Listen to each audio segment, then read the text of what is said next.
In this week's Rogers McHugh YouTube video, we're going to be discussing whether you can be in competition with people but still collaborate with them. Let's go! Welcome to this week's Rogers McHugh YouTube channel, and the video is all about whether you can be in competition with people but still collaborate with them. Firstly, for those eagle-eyed viewers amongst you, you'll probably notice that I'm doing this from a slightly different environment. This is the new head office of Rogers McHugh, so if you've not seen the last couple of weeks' videos, make sure you go back and you'll see behind the scenes of how we decamped from our previous office and obviously set up the new head office. I mean, after all, a company that's aiming to be the best recruitment company in the world may as well start moving towards having the best offices in the world. We're not there yet, but we're certainly moving in the right direction. So this week's video, can you collaborate with your competition? I think I wanted to put this video out there because for years in the recruitment industry, it's been quite cloak and dagger, it's been quite secretive. Nobody's wanted to let other people know who they're working with, who the clients are. And I think that the market's changing now, and I think it's changing for the better. As a business owner, you need to be able to collaborate with people in the same sector. There's many reasons for that. The first one I would say is that it gives you an opportunity to share industry stats. So, are the salaries that you're paying at the right level? Is the commission structure that you've got in place at the right level? What are the market trends that you're seeing out there in the market? You can get all that information by speaking to people in the same position as yourself, whether that be a director of a business, even as a consultant. You can get industry stats. You know, how many interviews are people needing to get placements, and how do you compare to that?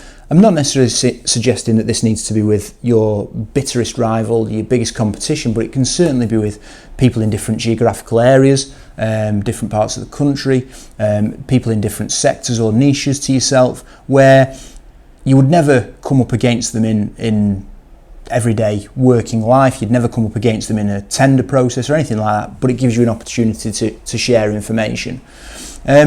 Also, it helps with an ability to know where you want to get to. So if you've got somebody that's 2 or 3 years or 5 or 10 years in front of yourself, if they're at the level that you want to get to, it gives you the opportunity to pick their brains, understand what their pitfalls were, how they got to where they are. So again, if you're a consultant and you're currently billing 100 grand a year, but you've got aspirations to bill 200 grand a year, surround yourself in your network with 200k billers.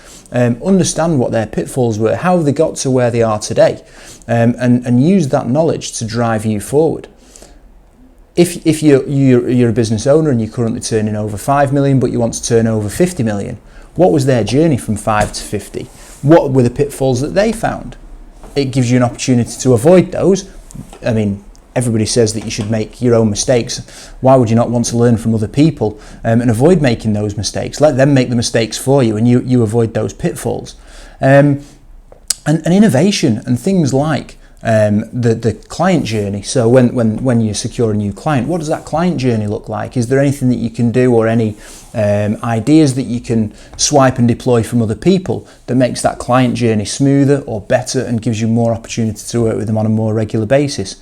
Same with the candidates. When they register with you as a candidate, what does that candidate journey look like, and is there any implementation or innovation that you can implement to make that seamless and best as possible for the candidates, but also for the employees, the staff, the guys that work with day in, day out? I want it to be as better an environment as possible, the best environment possible, so that they can thrive and do well and succeed and earn the money that they want to earn and hit the potential that they want to hit.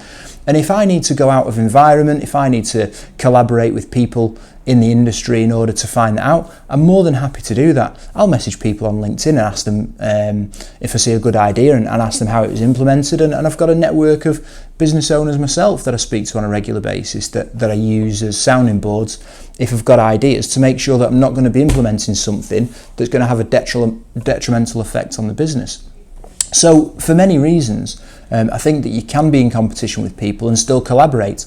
Recruitment's never going to change. If you're going to be successful in recruitment, I do think you need to have an element of competition. You need to want to be the best. I certainly do for Rogers McHugh. I want us to be the best we can be. And we've got massive targets that we're going to look at achieving over the next few years. And we're constantly in competition with other business owners and trying to outdo them. That doesn't mean we can't talk, we can't collaborate, and we can't come up with good ideas. And look, if it works for us, and it works for them and we both grow, then that's fantastic, and that's all we're looking for. Because by helping us, hopefully they're helping themselves, and everybody benefits from that. Not just us as business owners, but like I say, the clients that we support, the candidates that we help into employment, and also the guys that we work with on a day-to-day basis, making the environment as good as possible for them. So I think long gone are the days when you couldn't collaborate, when everything was cloak and dagger. Don't get me wrong, our biggest competitors were probably not going to go and sit in their office and try and get a relationship and build ideas together. But that doesn't mean that if it, like I say, if it's a different geographical area or if it's a different sector, you can't do that. And I would actually implore people to do that. I'm part of a couple of groups,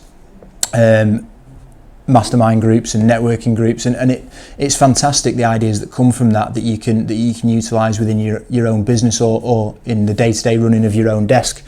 So if you are trying to be cloak and dagger, if you are trying to keep everything under wraps, and if you're not lifting your head above the parapet and seeing what's out there and seeing what could be possible and what you could do differently, then I think you're missing a trick.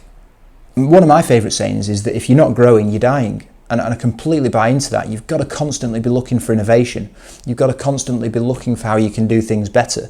And why not learn from people in the same position as you, or even better, slightly further along than you, so that you're not making the mistakes that they made 5 years ago.